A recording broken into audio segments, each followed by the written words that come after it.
So I would say that that concept of shame of, oh no, if I don't please person A, or if I don't please person B, or if I don't say yes to attend something or to participate in something, then now I've disappointed them.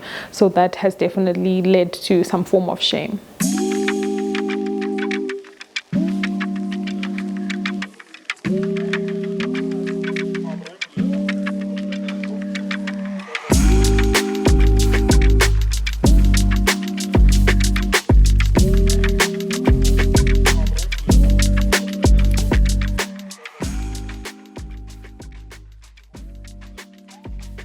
I would say I define being cringe as, you can call it mannerisms or the way I conduct myself, or certain actions that I take, which to myself, they may not feel good on the inside, but they're still actions that I take, whether it be to please people in society, to please those around me. But to me, those actions may not feel fulfilling or wholesome, but they're actions which are done anyway. The aspect of myself that I find most cringeworthy, I think it would definitely be, I struggle sometimes with people pleasing. It's something that I believe I'm working on. I actually call myself a recovering people pleaser.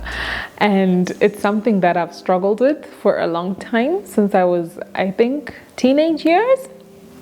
And that is definitely something that I would like to work on, that I'm trying to work on. Definitely that aspect of being a people pleaser.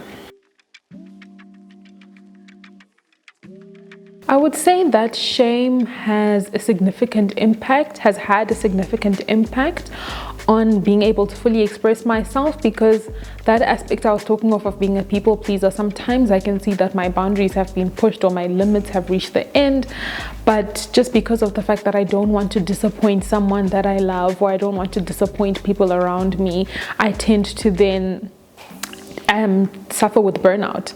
So I'm then affected by burnout because I'm constantly trying so hard to please people around me, to be the yes girl and not really have those boundaries. So I would say that that concept of shame of, oh no, if I don't please person A, or if I don't please person B, or if I don't say yes to attend something or to participate in something, then now I've disappointed them. So that has definitely led to some form of shame.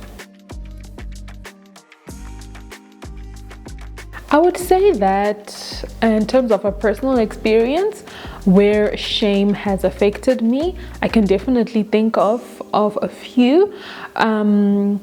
But the one that I will focus on is, for example, there was a season in my life where I was trying to set up and start my business, and that required many hours of my personal time.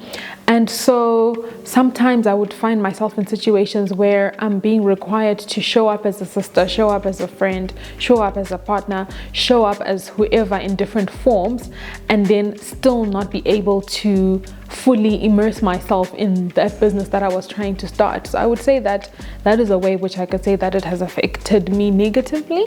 Over time, I have now learned that it is important to be able to set those boundaries, to say, okay, I love you, I'm here for you, but at this moment in time, there's something else that I'm focusing on or that I'm concentrating on. And it's just important to not feel shame, to be able to say, no, okay, I would like to be there for you, but not in this capacity at this moment, because I need to prioritize myself. So I would say that it has affected me sometimes in not being able to prioritize myself and even my own well-being, which is something that I'm definitely working on. I would say that societal views have affected my perception of myself, in that I've always felt that in society you need to be that person that's always there, always available, always ready to help. And I believe now that that's not necessarily the case. You don't always have to be there. You don't always have to be available, always ready to help. As a person, I would say that I've sort of grown up or had the mentality that I always have to be there, but just realizing that no, I actually don't. As a person, I don't always have to show up as 100%. Sometimes I'm 20%.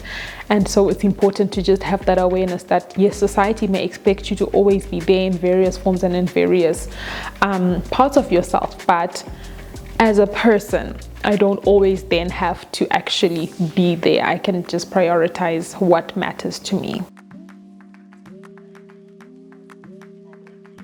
I feel that it's a work in progress, trying to break free from those expectations. To be honest, I wouldn't say I've 100% broken free of them because I'm still evolving. I'd like to say I'm constantly evolving. Actually, I feel I'm in a stage in my life where I am really evolving, and I'm working on breaking those expectations. I'm working on finding the balance in various aspects of my life as my life constantly changes.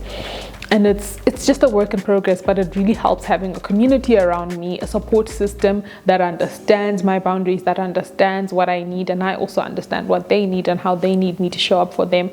And it's a reciprocal, loving space.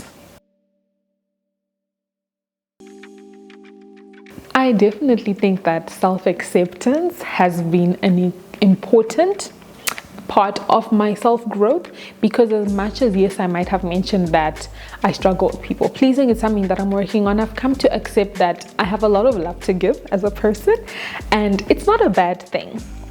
But what's important is being able to find your tribe, find the people who make you feel whole and wholesome, and that you can celebrate whatever is cringeworthy about you. So I might think that because I'm always trying to make the people I love happy, it's something that can be cringeworthy. But if the people that I love know my limits and know that, okay, she's given so much of herself, now it's time to give to her, then it turns that cringeworthy thing into something that's actually beneficial, and you enjoy giving love to those who receive it from you, and then you also get from those who love you. My message to any woman that might feel they are struggling with embracing who they are and what makes them cringy or cringeworthy, I would say that whatever it is that you feel makes you cringe or cringeworthy, turn that into something that can be positive in your life. Turn, as one of my friends would say, turn that pain into power. Turn whatever pain or whatever it is that you might think makes you so weak into power. Make it something that's positive about you.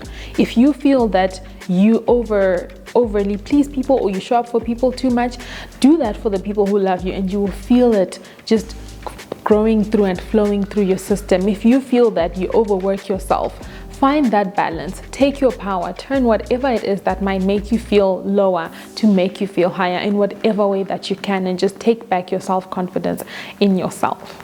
Thank you.